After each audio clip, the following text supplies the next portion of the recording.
안녕하세요. 묘랑에서 왔습니다. 묘랑면 모르는데 혹시 모르시는 분 계신가요, 혹시? 묘랑면을 모르는 분도 계시더라고요. 광주에서 밀제터널 지나면 거기서부터가 묘랑면입니다. 영광에 있습니다. 저는 그 묘랑면에서 현재 연민농업 공동체 두 번째 대표를 맡고 있고 권혁범이라고 합니다. 반갑습니다. 저도 가끔씩 지금도 교육받으러 가지만 이 시간대 교육받는 게 제일 힘들거든요. 남 얘기 듣는 게 힘들고 충분히 이해하고 있습니다. 낙서를 하셔도 되고 꾹꾹꾹 주셔도 되고 물론 법인의 대표님이 우리 소장님 보고 계시기 때문에 센터장님도 계시고 함부로 할 수는 없겠으나 적절하게 알아서 해주시면 전 이해하겠습니다. 요즘 마스크를 써가지고 얼굴을 보면서 어떤 교감을 해야 얘기가 잘 나와야 되는데 눈빛으로만 교감해야 되기 때문에 쉽지 않더라고요. 비대면을 할 때는 이게 도대체 제대로 얘기를 되고 있는지 안 되고 있는지 잘 몰라서 그냥 들으시다가 고개를 끄덕끄덕 거려주시면 내 얘기가 잘 통하고 있구나라고 생각을 제 스스로 하겠습니다. 아무 이유 없이 고개를 끄덕끄덕 거리셔도 제가 좀 더 힘을 내서 더 얘기를 할 수 있을 것 같아요. 중간에 한 번씩 끄덕끄덕 거려 해주십시오. 우리 소장님께서, 뜻한 바가 있으셔가지고, 이 법인 교육 때, 영광 지역에 있는, 다른 기관의 사람을 모셔다가 얘기를 듣도록 하시는 것 같아요. 그래서 그 뜻에 제대로 얼마나 부합할지는 모르겠습니다만, 연민농업 공동체 활동 내용 중심으로 말씀을 드리겠습니다. 기존과는 다른 삶, 새로운 삶을 찾아서 영광에 왔기 때문에, 그러한 과정들이 지금 현재 이 법인에서 일하고 계신 선생님들이 좀 매너리즘에 빠졌다 한다라거나 기존의 것에 익숙해서 새로운 것을 모색하거나 도전하는데 조금의 애로점이 있지 않느냐 이런 것들 때문에 일종의 버먼트 한다고 생각하고 이렇게 저를 부르시지 않았나 싶어요. 그래서 연민농업 공동체 활동 내용 중심으로 쭉 설명드리겠습니다. 이렇게 젊은 사람들에서 앞에서 얘기하기 1년에 한두 번밖에 없어요. 당연히 묘랑에는 다 어르신들밖에 안 계시기도 하지만 연민농업 식구들 중에서도 20대는 3명밖에 없기 때문에 다 40대, 50대거든요. 평균이 훨씬 높습니다. 저를 찾으시는 전국의 수많은 곳도 가면 다수가 50대에서 60대입니다. 그렇기 때문에 이렇게 젊은 사람들 보면 저는 좋은데 그냥 이 자체만으로 활력을, 기운을 얻는 것 같은데 여러분은 어떨지 모르겠습니다. 연민농업 공동체를 소개해드리면 귀농귀촌인들의 협동조직 이렇게도 부르고요. 이렇게 만나는 사람마다 좀 다 다르게 얘기합니다. 또는 사회복지를 꿈꿨던 도시청년들의 새로운 모색, 새로운 도전 이렇게 표현도 하고요. 대학 때 2년이 됐던 6명의 젊은이가 대학을 졸업하고 나서 각자의 길을 가다가 어느 날 그 중에 가장 나이 많이 먹은 선배, 그래봤자 저하고 3살 차이 나는데 그 선배가 찾아왔어요. 저는 광주가 고향입니다. 그래서 소주 한잔 하면서 2박 3일간 이런저런 얘기를 하는데 그 선배의 말이 시골에 내려가자라고 하시는 거예요. 농촌에 가서 살았으면 좋겠다. 두 번째, 여기는 좀 어쨌든 대부분 사회복지와 연결되어 있으니까 사회복지 쪽으로 중심을 말씀드릴게요. 제가 어느 날 개인적인 사유로 원래 저는 사대를 나왔어요. 아이들 가르치는 일을 하고 있었는데 개인적인 사정으로 사회복지도 공부해보면 좋겠다라는 생각을 하게 됐어요. 그래서 그쪽에서 일해봐야지, 청소년 복지 또는 아동 복지에서 일해봐야지 했는데 그거를 기억하고 있었다가 그 얘기한 지 오래됐는데 그 선배가 찾아와서 시골에 내려가자 두 번째, 너 옛날에 복지하고 싶다 했었지? 나랑 같이 복지하자, 농촌 복지 이 얘기를 한 겁니다. 그래서 뭐예요? 했더니 이제 이런저런 얘기를 했는데 그 선배의 별명이 언어의 마술사 달변가입니다. 정말 말을 남녀노소 할 것 없이 한번 말을 하면 지나가던 사람도 멈춰서 들을 정도로 얘기를 잘하는 사람이에요. 이거는 본 사람들은 다 100% 동의하는 얘기입니다. 그래서 그날 저녁도 그 선배의 달콤한 유혹에 다 빠져 넘어갔어요. 그래서 시골에 가기로 결정을 합니다. 나머지 4명의 젊은이들도 서울과 대구에 살고 있었는데 그쪽에 찾아가서 얘기를 합니다. 그래서 얘기를 해요. 그래서 그도 다 넘어갑니다. 그래서 내려오기로 결정을 하고 2007년 2월에 저희 부부가 먼저 영광군 묘량면으로 내려옵니다. 묘량면은 그 선배의 고향이에요. 크게 말하면 3가지입니다. 더 멋지게 얘기했는데 제가 그걸 똑같이 흉내낼 수가 없기 때문에 자연과 함께하는 삶, 생태 중심의 삶, 뭐 이런 얘기 들어보셨죠? 요즘 많이 나오니까. 2번째, 뜻이 맞는 동료들과 협동하는 삶. 뜻이 맞는 동료들과 협동하면서 살면 얼마나 행복하겠니? 이런 얘기. 3번째는 농촌하면 생각나는 거. 저희들은 그게 좀 강하게 머릿속에 있었어요. 뭐냐면 살인문 열고 접시를 나누는 이웃 간의 정. 이게 시골에 남아있다. 시골은 호혜와 나눔, 협동과 연대 정신이 살아 숨쉬는 곳이니까 저희처럼 도시에 사는 아파트에 살면서 윗집 아랫집 옆집이 누군지도 모르고 층간소음 때문에 싸우고 복도시 계단 향한 복도시일 경우는 그 문에 뭐 놔두냐 갖고도 싸워요. 지나가는 일이 복잡하게. 그래서 이 아파트에 이런 이 도시 난민의 삶을 접고 농촌에 가서 좀 뜻맞는 사람들끼리 이웃 간에 행복하게 살았으면 어떠겠냐 이런 얘기를 한 겁니다. 3가지가. 그래서 그 말이 너무 마음에 들어서 30대 초반에 동의하고 결국 내려온 겁니다. 2007년 2월에.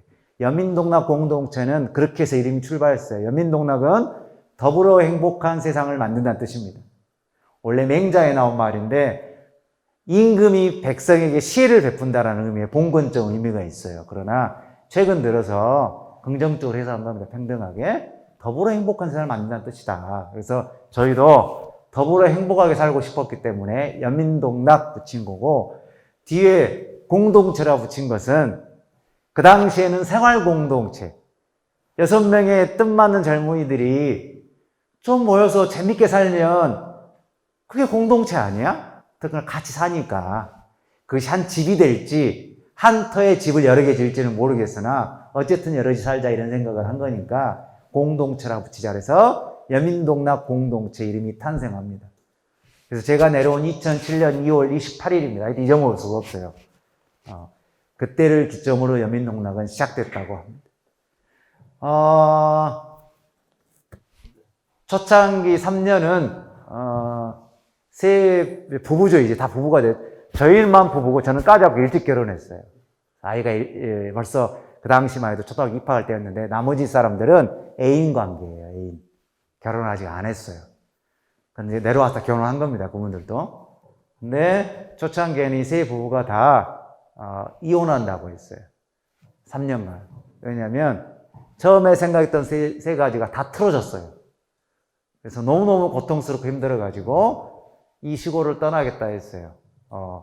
제일 중요한 것은 관계의 문제였어요. 관계. 첫 번째, 농촌만이 가지는 문화와 정서, 규칙. 이거를 체득하는 게 너무너무 어려웠어요. 왜? 평생을 도시에만 살아왔기 때문에 농촌의 그러한 정서를 잘 이해할 수 없었어요. 그 당시에 저는 청년이었기 때문에 30대 초반, 30대 초반, 20대 후반 한 명 있었거든요. 때문에 도대체 이해할 수 없는 일들이 너무너무 많이 있었고 그러나 어르신들 입장에서는 그게 당연한 거였기 때문에 그걸 받아들이기가 사실은 너무너무 어려워서 너무나 많은 에피소드가 있어요. 근데 그거 다 이해가 시간 오래 걸리니까 고통의 시간이. 2번째, 6명이 탄압하는 것이 태산을 옮기는 것처럼 버거웠다고 되어 있어요. 저희 연민노동 홈페이지에 써 있는 말이에요. 1년 만에. 그래서 대학 때 그렇게 친했어요. 맨날 술 먹으러 돌아다니고 술값으로 따지면 집을 한 채 사고도 남고 아무튼 했는데 그렇게 친하고 세상을 논하고 얘기를 했던 사이니 그런 사람들끼리 살면 얼마나 재밌겠냐 했지만 막상 살을 맞대고 사는 순간 또 다른 지옥이 탄생하기 시작했어요. 그렇게 죽고 못 사는 부부도 3년만 지나면 그때부터 또 다르다 하지 않습니까? 그래서 서로 사는 삶의 방식이 다 다르고 스타일이 다르기 때문에 이걸 맞춰가기가 너무 어려웠어요. 그래서 그런 말이 있었던 거, 태산 옮기는 것처럼 보고. 다 주장이 센 사람들입니다. 다 자기가 세상에 제일 똑똑하다고 생각했던 사람들이었기 때문에 똑똑한 사람 6명이 모이니까 이것이 모으기가 보통 어려웠던 일이 아니고요. 그 외에 이제 뭐 시골의 지역사회, 영광읍단위에서 어쨌든 6명의 30대 초반에 그 당시에 시골에 들어왔기 때문에 여기저기서 관심을 갖고 보셨는데 별로 안 좋은 관심이었어요. 저것들이 뭐 하려고 내려왔다냐. 사기나 칠라 한다 하냐. 성실은 하다냐. 그래서 별별 소문과 억측이 난무했고 그러다 보니 우리 귀에 들어오는 얘기가 좋은 얘기가 거의 없었어요. 그러니까 사실 그 과정 보다 보죠. 왜 오면 다들 환대하고 반겨줄 줄 알았더니 다들 이상한 눈으로 쳐다보고 계시니까 이건 뭔 우리가 뭘 잘못을 했나 이런 한 발만 움직여도 뭐 소문이 나고 그래서 제가 주눅 들어가지고 이런 얘기 한 적이 있어요. 사실 제가 내려올 때 이런 얘기를 했거든요. 내려가서 뭐 먹고 살까 했을 때 귀농귀촌하면 되게 농사져서 먹고 살아야 되지. 전업농 아니면 최소한 반틈 정도. 농업소득이 60%면 농해소득은 40%. 보통 얘기하는데 저희는 농사는 자급자족할 정도만 짓고 우리의 실소득은 우리가 가진 재능과 역량으로 지역사회에 기여도 하되 우리 밥벌이도 됐으면 좋겠다. 이런 일이 뭐가 있겠니? 결국 복지밖에 없다. 근데 무슨 복지? 노인복지. 그래서 노인복지 활동을 내려와서 시작하면서 1년 반 지역조사 한 다음에 2008년 6월 18일부터 노인복지센터를 운영하게 되는 거예요. 그러니까 처음에 그런 생각 속에 와서 지역조사하고 적당한 때 땅 사고 건물 출자 6명이 출자해가지고 땅을 사고 건물 지어서 노인복지를 한 거거든요. 근데 그 하기 전까지는 이거를 어떻게 지역사회에 알려야 될지 잘 몰라서 인사만 열심히 하다가 너나 어르신이 물어보시는 거예요. 하도 인사를 열심히 하니까 좋긴 하는데 도대체 뭐 하려고 내려왔는가 물어보셔서 제가 네, 노인복지하러 왔습니다. 참 말해가 쑥스럽잖아요. 내 입으로 내가 얘기하기가. 저도 모르게 순간 실수를 하고 말았어요. 네, 요양차 내려왔습니다. 요양차. 몸이 아파서 시로 내려왔어요. 그런 거예요. 지역 어르신들이 얼마나 깜짝 놀랐겠어요? 그나마 손을 보탤 젊은이가 와서 농사에 보탬이 되겠다 했더니 갑자기 요양하러 왔다 해보니까 그 말 한마디로도 지역사회 소문이 다 나가지고 피골이 상점한 애가 결국 왔다 요양하러 왔다 간다. 내 그럴 줄 알았다. 뭐 이런 얘기부터 아무튼 뭐 시골의 삶의 스타일이 저희랑 완전 다르잖아요. 도시하고 일찍 일어나시고 늦게 빨리 주무시고 저희는 어르신들에 비하면 늦게 일어나고 늦게 자고 근데 이런 패턴 자체가 다 다르기 때문에 그다음에 또 저는 자급자족한다고 농사는 진다고 했기 때문에 우리 먹을 거 600평을 임대해서 농사를 지으려고 하는데 당연히 어르신들 입장에서는 늘 관행이었기 때문에 관행이라고 생각하셨겠지만 저희는 내려올 때 책은 많이 보고 가지고 태평농법, 자연농법, 무투입농법 멀칭도 안 해요. 비닐도 안 칩니다. 그냥 그럼 되게 풀 속에 콩이 가려지죠. 콩을 심어도 콩이 자라는지 풀밭인지 헷갈리는 거예요. 이런 걸 보고 와서 내줬으니 어르신 입장에서는 어떻게 해서 당연히 난리가 났겠죠. 죽이려면 살려면 하고 이걸 빌려준 지역의 형님도 술만 처음 와서 저희한테 욕을 하십니다. 제가 나름 귀하게 자랐어요. 대학 다닐 때도 선배들한테 얼차례를 받아 심한 욕을 받아본 적은 없는데 이 시골에 와서 평생 욕을 다 먹었습니다. 그 각종 욕을 그런 욕이 있는지도 몰랐어요. 그래서 그러다 보니 스트레스가 이만저만이 아니었고 내가 뭔 잘못을 했까 다 그 땅을 빌렸으면 임대료도 다 주고 쉽게 말하면 다 이렇게 주는 건데 내 입이 두제 뭔 놈의 간섭이 이렇게 많다냐 뭐 이런 것이었는데 이런 과정들 때문에 다들 힘들어가지고 산 부부는 그래서 결국 남편이 쫓겨났어요. 집에서 한 달 동안 영광읍을 전전했습니다. 집에 못 들어가고 이혼 도장에 찍어야만 들어올 수 있거나 아니면 같이 올라가거든. 잘 설득해서 결국은 이제 들어왔습니다만 어쨌든 초창기 3년은 그렇게 사실은 녹록지 않은 시간이었어요. 저는 그래서 어쨌든 여기까지 버텼어요. 안 도망가고 그래서 안 도망간 게 신기해서 지금도 전화 왔습니다. 아직도 안 망하고 있냐 여민동나 그런 그래서 얼마 전에도 받았는데 초창기에 이걸 어떻게 잘 이겨낼 것이냐, 이게 숙제였는데, 첫 번째는 초창기 내려가자 했던 선배의, 연민당 공동체가 이런 태도와 자세로 살았으면 좋겠다라는 얘기 하나. 두 번째는 부차적인 건데, 노인복지활동이 오해를 푸는데 한몫을 했어요. 첫 번째 내용은 이런 내용이었어요. 내려오자마자 한 달 정도 됐을 때 선배가, 저 먼저 내려왔으니까 저희 먼저. 시골에서는 딱 지킬 게 몇 가지 있어. 첫 번째, 무건 수행하면 돼. 저희 종교 없습니다. 종교 공동체 아니에요. 무건 수행. 3년간만 무건 수행해라 그랬어요. 아무 말 하지 말고. 주로 뭐 하면 돼? 잘 들으면 돼. 잘 들으면. 누구 얘기를? 어르신들 얘기를. 그래서 그냥 편견이 생기고 각종 오해가 난무하고 별의별 욕을 해도 그냥 그러려니 하고 인사만 열심히 하고 가슴이 쓰리고 속이 쓰리면 그냥 무건 수행한다고 생각하면 좋을 것 같다. 두 번째, 잘 들어라. 인사. 세 번째, 잘 들었으면 좋겠다. 요거를 초창기에 끝없이 강조했습니다. 그래서 빠른 시일 안에 지역사회에 두루두루 스며드는 게 중요하다. 어르신들 입장에서는 당연한 거다. 어떤 조직이든 낯섦에 대한 경계는 있어요.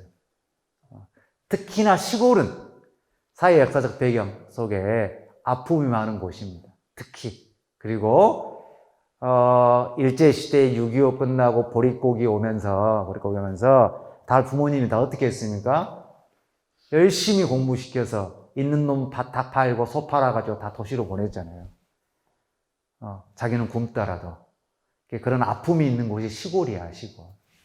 그러니까 마음속에는 응어리, 피해의식, 그런 억울함들이 있을 수 있고, 늘 특히 할머니들, 어르신들, 어려웠던 사람들은 늘 절제, 인내, 이게 평생 본인들이 갖고 담았던 거기 때문에 이런 거를 어르신들은 중요하게 생각한다. 그러니 지역에 농촌복지하러 왔으니 그러한 것들을 이해하지 못하면 어르신들 곁에 다가갈 수가 없다. 근데 네가 잘났다고 아무리 떠들어봤자 어르신들은 네가 뭘 얼마나 아는지 아는 게 중요하지 않다.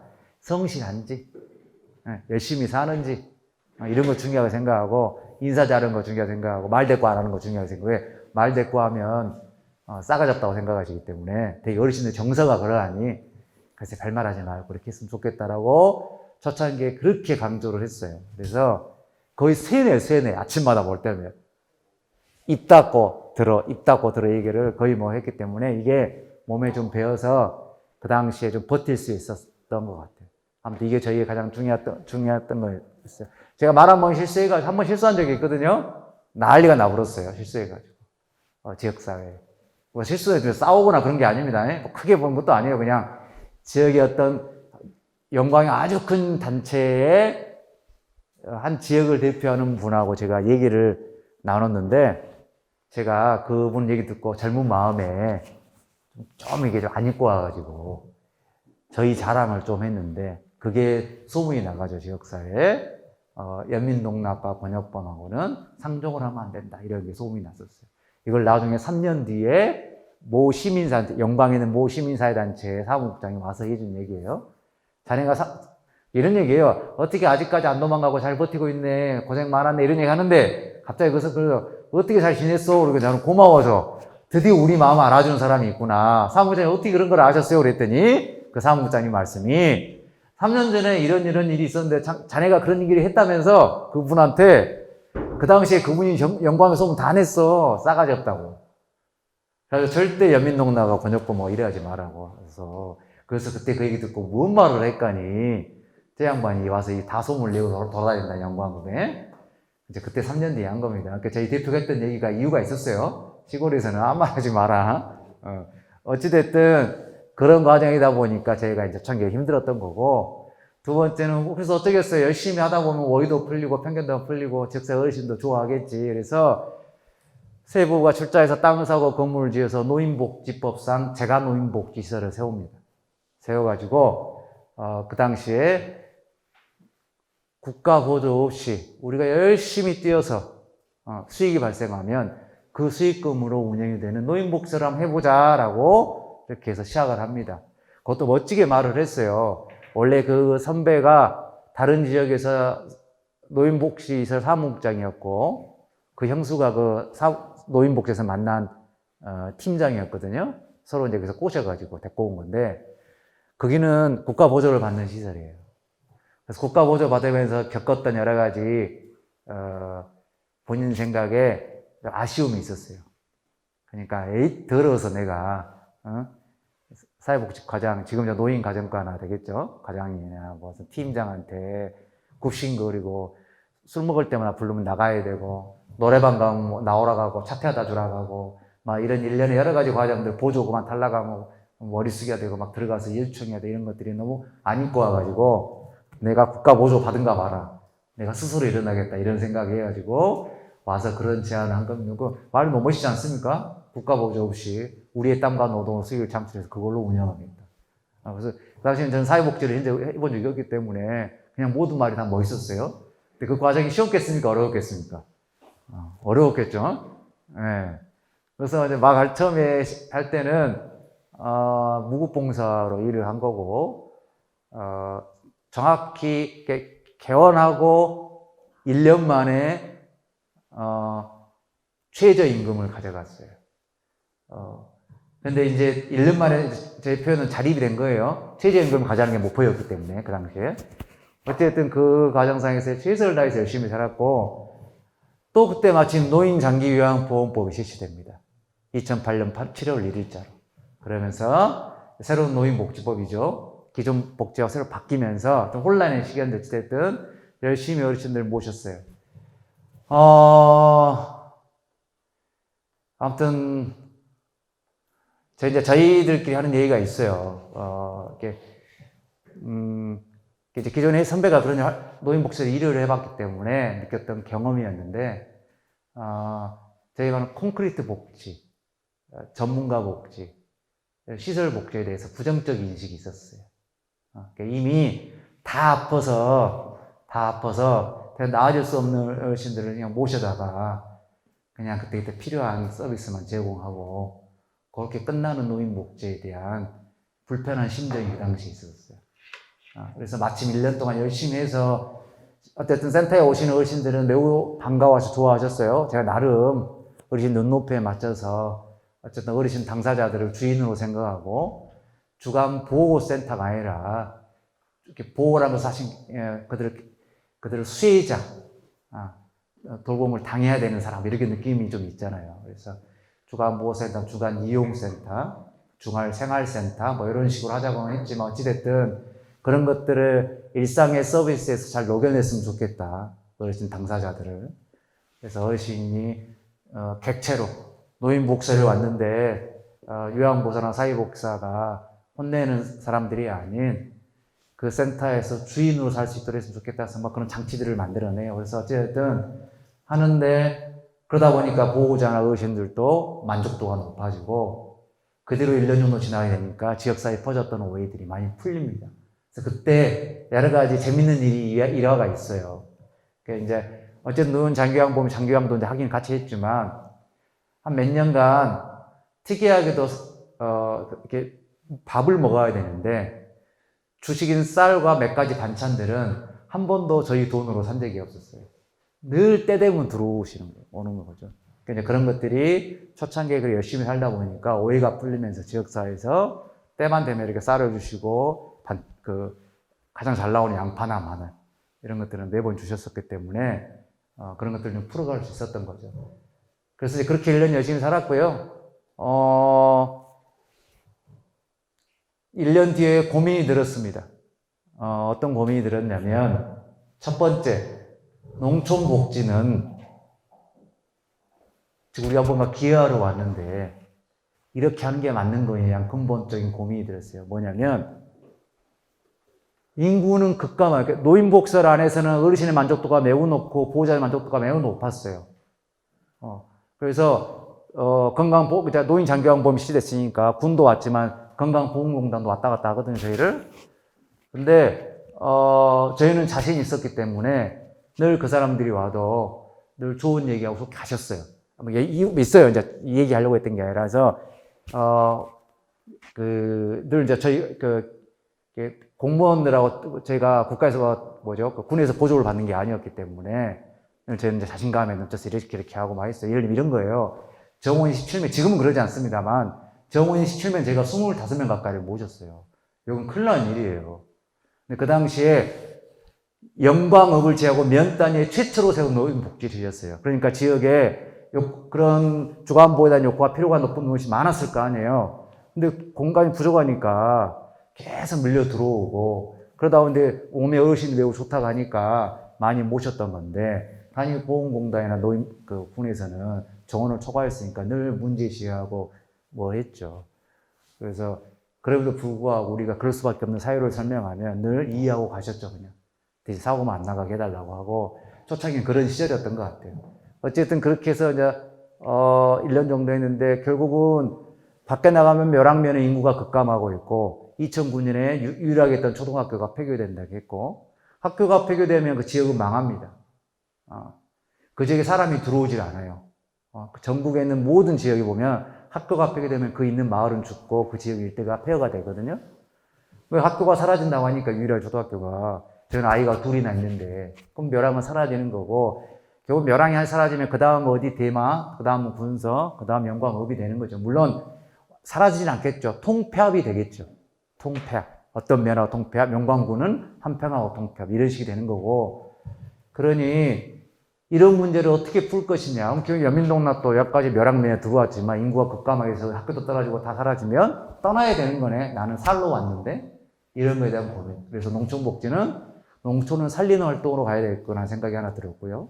두 번째는 노인복지와 관련해서 결국은 안에서 모시는 건 20명 정도 되는데, 그 당시 760명 정도의 노인이 멸항면에 거주했는데, 나머지 어르신들은 이거하고 아무 관련이 없는 거예요.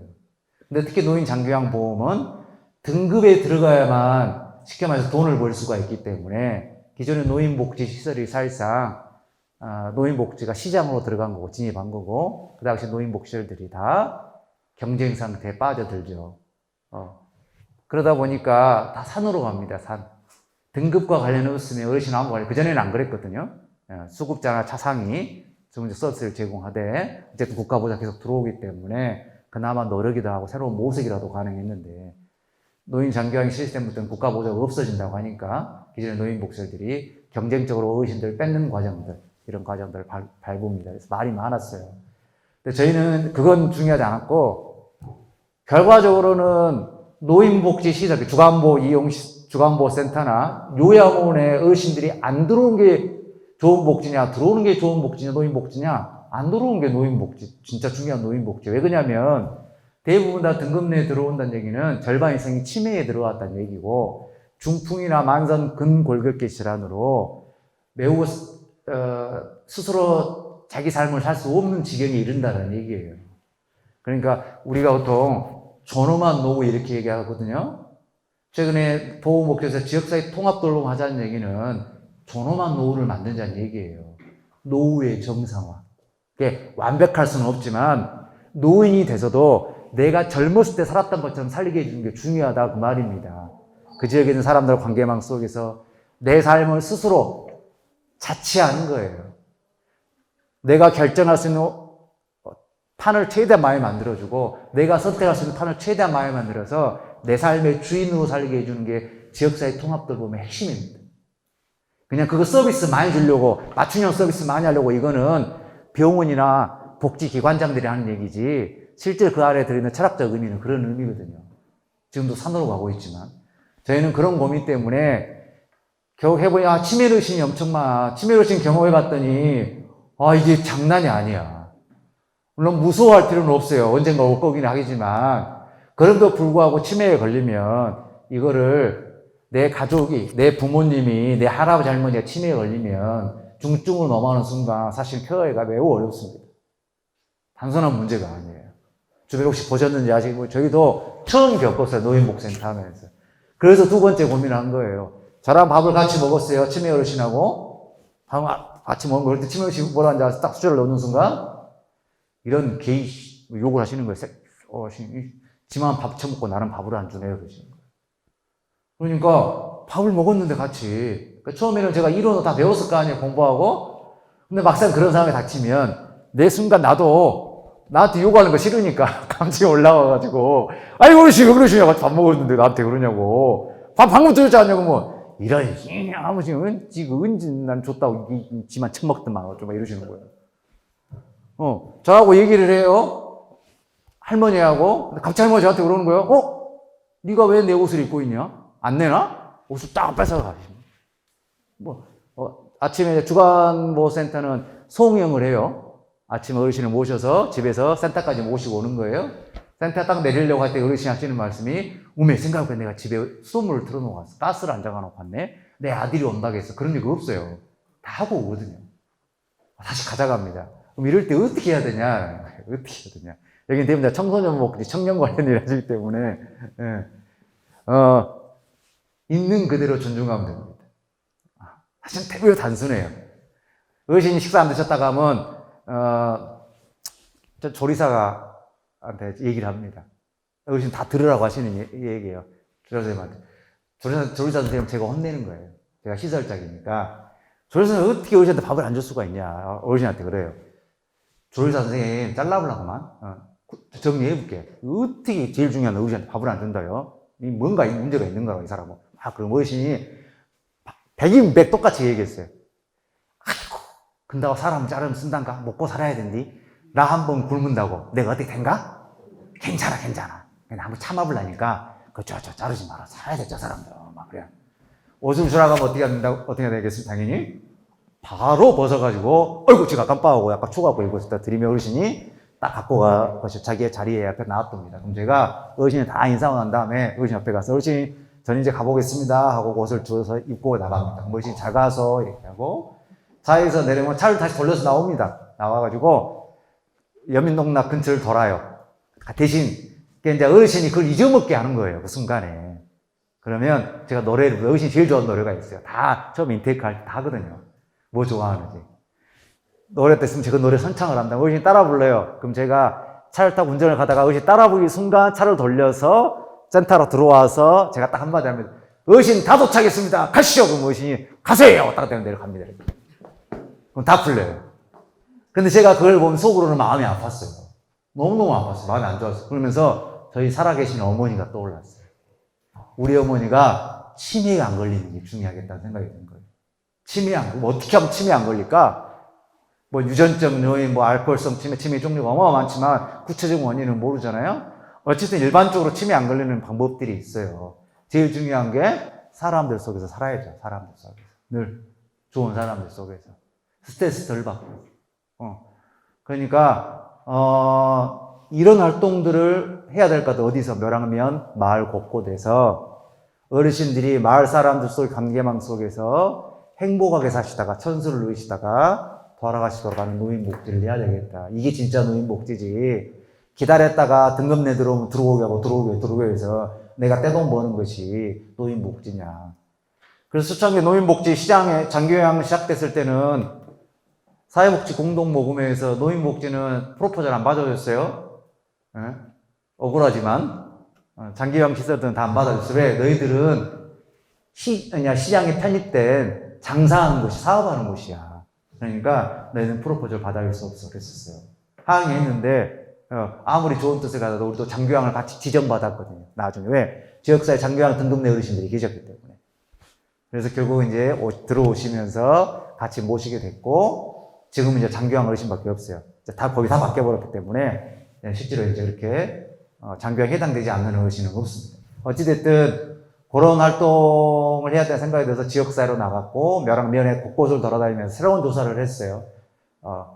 그래서 일단 결국은 노인의 4대 욕구라고 해가지고요. 건강 질병, 경제 빈곤, 그다음 무의 고독. 무의는 역할의 상실로 오는 외로움이에요. 고립감. 그 다음에 오는 게 그다음 고독, 우울, 치매 이렇게 가는 거거든요. 그래서 경제적 문제, 무의 상태 어르신, 고독 상태 어르신들에게 마을 단위에서 어떤 노인복지 활동을 펼칠까. 그래서 최대한 그런 활동을 펼쳐서 최대한 치매나 중풍으로 가는 것을 줄인 예방적 복지를 하는 것이 여민농락의 역할이겠다는 생각이 들었어요. 그래서 노인 목사도 생긴 자리에 원래는 규모를 더 정원 늘리고 소규모 요양시설도 하려고 했었거든요. 근데 그게 우리의 본령은 아닌 것 같아. 마을 단위마다 마을에 계신 어르신들이 어떻게 하면 재미나게 살도록 할까 이런 복지 하려고 했고, 그럼 그 길에 누구랑 함께 해야 돼? 전문가를 자처하는 우리 사회복지사가 다 그렇게 할 수 없으니 마을 단위에 계신 주민들 또는 지역 내에 있는 일종의 자조조직, 공동체 조직 또는 커뮤니티들이 직접 지역사회에서 주민들과 그 어르신들과 어울리면서 풀어내는 복지활동 이런 것들 자꾸 만들어내야 되겠다 이런 생각이 들어서 나가는 겁니다. 그래서 가서 했던 게 처음에가 경제가 어려운 분들을 위한 일자리를 만들어요. 그게 노인 일자리입니다. 그래서 6천만 원 대출 받아 떡공장을 만들고 그 다음에는 장목반 2010년에 만들어서 모신이 송편 아시죠? 어르신 다 만들어봤다 하더라고. 별다른 교육이 필요 없어. 왜? 다 문맹률 거의 한 70%가 되거든요. 어르신들 새로운 교육을 받을 수가 없어. 뭔 말인지는 모르시기 때문에. 그래서 어르신이 제일 잘할 수 있는 게 뭐야? 떡 만드는 거. 몸이 아프기 때문에 주구장창 일을 할 수가 없어. 근데 떡은 앉아서 하면 되니까 다 해봤고 해서 떡공장을 세웠던 거고, 거기서 어르신들 일자리 10명을 만든 거고, 그 다음 2010년에는 떡공장이 되니까 떡공장에 낙말 모신잎을 재배하는 장목반을 만들면 되겠다 해서 장목반 만들어서 저에 50명 만들었고 이렇게 일자리를 만든 겁니다. 그래서 지금도 하고 있고, 지금 이제 40명 정도 해서 노인 일자리가 운영이 되고 있고, 그 중에 시장형 일자리는 노인가정과하고 연계해가지고 시장형 일자리 사업으로 가게 된 거예요. 그래서 현재까지 오고 있습니다. 근데 벌써요, 아무튼 뭐 많이 바뀌어가지고 시장 일자리 바뀌어야 되는데 어찌됐든 뭐 그런 활동. 그 다음에 경로당이 있는데 경로당 있는 마을에 주로 80대에서 90대 초반의 어르신들은 인지기능 정상인데 잘 움직이지 못해서 집하고 경로당 시장만 왔다 갔다 하는 것이 있었어요. 근데 그분은 거의 집에 고립되거나 시장에 와도 별로 할 수 있는 게 없는 거예요. 그래서 그분들을 위한 문화여가 프로그램을 운영하겠다 해서 우리가 흔히 알고 있는 경로당 활성화 프로그램, 요거를 주민들하고 같이 만들어야 되겠다는 생각이 들어서 그때 저희가 프로포즈를 하나 썼죠. 근데 이거 됐어요. 왜? 사회복지 공동모금을 안 냈거든요. 그게 안 받아주니까. 그래서 바보의 나눔이라는 김수환 주경 추모하는 그 재단은 소규모, 이런 저희 같은 소규모 복지시설들을 도움을 주셨기 때문에 그게 제출했어요. 그게 제목이 민관 마을 주민이 함께 만드는 독거노인 통합지원 프로그램. 그게 2011년이었고, 그래서 부제가 품앗이 학교였어요. 품앗이 학교. 품앗이 하자. 무슨 말이냐면 80대 어르신이 무의 고독 상태에서 너무 외롭고 계시는데 이분들을 경로당으로 모시면 좀 더 젊은 주민들이 경로당을 오픈해줘가지고 같이 밥도 해먹고 포럼도 운영하면 좀 더 재미나게 살지 않겠느냐? 그러면 이 60대잖아요. 이 면따에 가보면, 밀리에 가보면, 한 마을 가면. 그러면 우리 같은 40대가, 이 60대가 80대 됐을 때, 우리가 60대가 되면 똑같이 이렇게 어르신들을 돌봐드리겠다, 마을 내에서. 그래서 마을 돌봄이 하나의 문화처럼 만들겠다, 이렇게 쓴 거예요. 당연히 이제 이거 할 때 이제 지역조사하고, 특히 연민농락하고 친했던 세 개의 행정리가 있어요. 후원자이면서 자원봉사 늘어왔다. 그게 이장님, 분회의원이 상의해가지고 이런저런 얘기 나누면서 동의해가지고 써서 제출해서 시작을 한 겁니다. 그래서 참여했던 어르신들 좋았고, 그 주민들이 직접 그 어르신들을 마을복지위원회라는 걸 만들어서 선정해가지고 모시고 오고 같이 밥을 먹고, 우리가 주간보센터에서 하는 기초건강 체크, 물리치료 이런 것들을 그분들이 해주고, 사회복사는 이제 말 그대로 거들어주고 주선하는 역할을 한 거예요. 그래서 잘 됐어요. 잘 됐고 만족도 매우 높았는데 지금은 못하고 있어요. 여러 가지로. 첫 번째는 3년 끝나고 나서 그걸 운영했던 마을 리더들이 싸움이 나셨어요. 그래서 결국은 멈췄고, 또 하나는 마을 단위 지금은 그거를 운영할 만한 사람이 없어요. 이런 문제들 때문에 다시 복구를 못하고 있는 상황이죠. 어찌됐든 이런 것도 하고, 지역에 구멍가게가 있었는데 사라졌어요. 소재지는 유일한 구멍가게예요. 저는 늘 노인복지로 시작했기 때문에 어르신들이 먼저 생각나는 거예요. 그럼 어르신들은 간장 하나 막걸리 사러 어떻게 해야지? 어떻게 할 수 있을까? 우리는 차가 있는데. 이동권 문제가 심각하잖아요, 농촌은. 이걸 당연한 값으로 생각하고 있는 건데, 그래서 결국은 이 문제를 어떻게 풀까 하다가 또 저희가 사회복지공동모금도 안 받아주니까 다른 데 냈어요. 그게 이제 행안부의 마을기업이라는 사업이에요. 그래서 그 당시에 2010년에 지역공동체 활성화 시범사업이라는 이름으로 있을 텐데, 이게 이제 마을기업 2011년에 바뀌면서 썼죠. 생필품조차 구매할 수 없는 구매 난민에 놓인 어르신들에게 생필품과 먹거리를 공급해주는 사회서비스형 유통사업단 동락장방. 그래서 구매 난민하고 사회서비스라는 말이 붙었어요. 구매 난민은 전쟁 난민만 있는 게 아니라 구매 난민도 있다. 사는 것도 난민. 두 번째, 사회서비스는 보통 여기에 쓰지 않잖아요. 예. 복지국가의 사회보장 정책 중에 대표적인 게 사회서비스인데, 제가 이 먹거리, 그러니까 생필품, 간장을 사다 주는 것도 사회서비스로 하지 않으면 시골은 어렵다고 얘기한 거예요. 결국 통과가 돼서 4평짜리 구멍가게를 짓고 나머지 돈으로 통닭구이차를 개조해서 안에 적자를 만들어가지고 물건을 싣고 멸항면 18개 행정리 42개 자연마을을 주 4회 돌아다니는 겁니다. 한 마을에 2번씩 들어가요. 멸항면이 넓기 때문에. 지금도 하고 있고. 그러면 어르신들이 수레를 끌고 나옵니다. 이렇게. 그러면 쑥 까고 나와서 라면 한 봉지 사가지고 자기 수레에 딱 싣고 다시 집에 가시는 거예요. 여기 지금도 하고 있는데, 이게 이제 동락전방에서 하는 이동전방 차량 사업이라는 거예요. 그래서 이 동락전방 사업은 이게 전국적으로 유명해졌어요. 시골이 비슷한 많기 때문에. 전국에서 각지에서 벤치마킹이 왔어요. 당연히 노인복지에서도 오고, 자활센터에서도 오시고, 공공기관에서 다 오셨는데, 결과적으로 다 오셔서 벤치마킹 했지만 다 실패했어요. 제가 그렇게 얘기했는데 말귀를 못 알아듣시더라고요. 무슨 말이냐. 이동 전방 자랑은 완벽한 복지 서비스예요. 99% 어르신들밖에 이용하지 않아요. 젊은 사람은 그거 쓰지 않습니다. 다 마트로 가지. 굳이 하면 우리 매장, 4평짜리 고정된 매장만 오시지. 그러니까 경제적 수치로 환산하면 0.4명의 인건비밖에 안 나와. 그 자체 운영이 불가능해. 뭐 어떻게 운영이 되냐? 우리는 4평짜리 매장이 있어요. 이거는 젊은 사람들만 이용해. 그리고 생필품만 판매하는 게 아니라 영광엔 농특산물도 판매도 하고, 그 다음에 지역에 뜻있는 사람들이 자기 학과하고 MOU를 맺자고 하셔가지고 간식거리를 공급을 해요. 완제품된 간식을 소분, 작게 양을 나눠가지고 제공하는 거죠. 이런 기회를 주신 거예요. 몇 개 학교가. 그래서 이렇게 납품하니까 수익이 발생해서 그 수익금을 이동전방 차량에 환원하는 거예요. 그래서 그게 운영이 되고 있어요. 되게 이런 거를 사회적 경제 기업이라고 합니다. 사회적 경제 조직이라고 하고. 그래서 사회협동조합으로 만들어서 지역 주민들이 조합원으로 가입해가지고 이렇게 작동되고 있는 형태죠. 어쨌든 이런 일도 하고, 작은 학교 살리기도 해서 학생수 12명에서 70명으로 늘어나면서 젊은 학부모 모여가지고 전문 사람들끼리 새로운 여러 가지 모색과 도모를 하고 있죠. 어쨌든 농촌 문제는 복지 하나, 경제 하나, 교육 하나 이렇게 따로따로는 풀 수가 없다.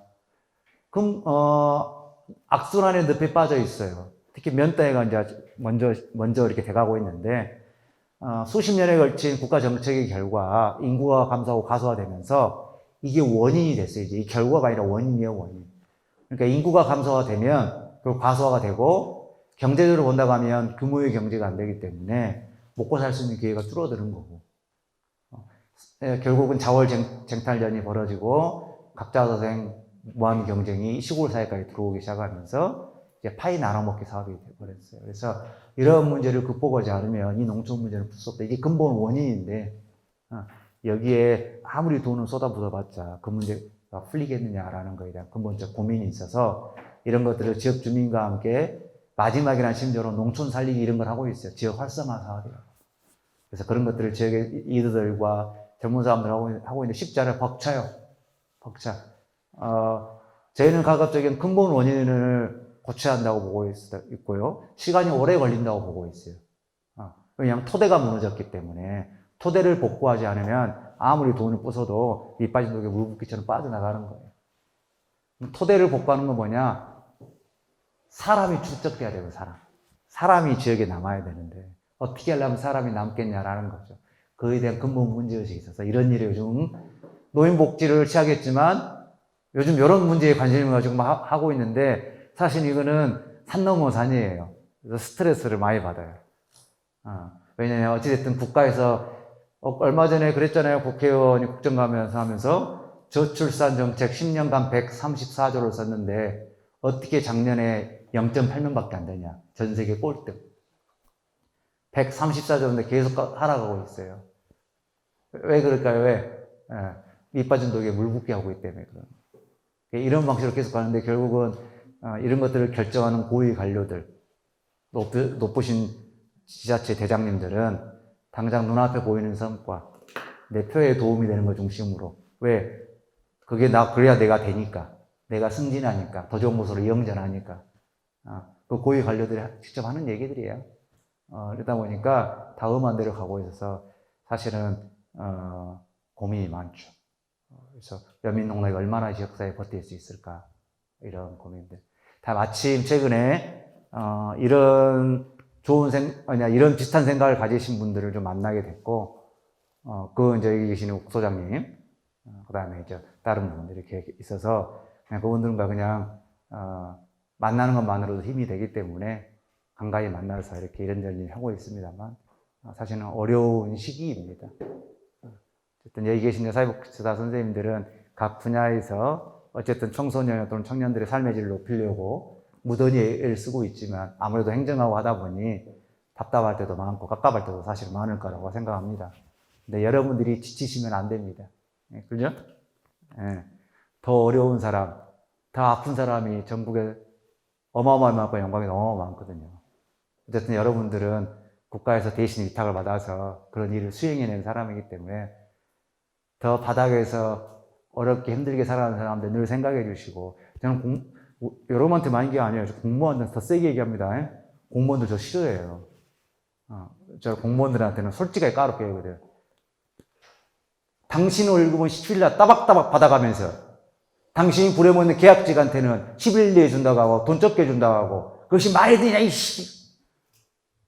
공무원 다 이새끼. 다 잘라버려야 돼 이새끼. 저녁에 싸웁니다. 내가 권한만 주면 이 부서 다 없애볼 거라고 다. 그래서 별로 안 좋아해요. 같이 있는 딸을 들으시는 제 어르신들은 세게 하지 마, 적당히 해. 그런다고 말 듣까 하는데, 사실 그런데 큰 원인이 있거든요. 워낙 그 사람들 쪽에 있는 사람 많이 만나다 보니 답답한 게 너무 많아가지고, 사실 새는 돈이 너무 많습니다. 국가에 돈이 없는 게 아니라 돈놈들이 많다는 말이 사실 맞는 말일 정도로 제가 다양한 데 연결돼서 어쨌든 여민농락이 15년간 망하지 않고 있다고 여기저기서 불러서 자문을 구하고 여기가 요청해서 이렇게 한 대학을 가서 들어보면 사실 엉망진창입니다. 돈이 다 새고 있어요. 농촌복지지구보다 훨씬 더 잘할 수 있습니다. 더 멋지게 할 수 있어요. 더 좋은 곳에서. 근데 그게 안 되고 있어요. 그렇게 다 새고 있는 거거든요. 어찌됐든 여러분들은, 물론 여러분들 나름의 아픔이 있겠지만, 어쨌든 더 어려운 사람들, 약자들, 그런 사람들 잊지 마시고, 좀 힘드시더라도, 그분들에게 힘이 되줄 수 있는 사람들, 동행해서 이웃이 될 수 있는 사람들, 그런 사회복사가 되셨으면 좋겠습니다. 마치겠습니다.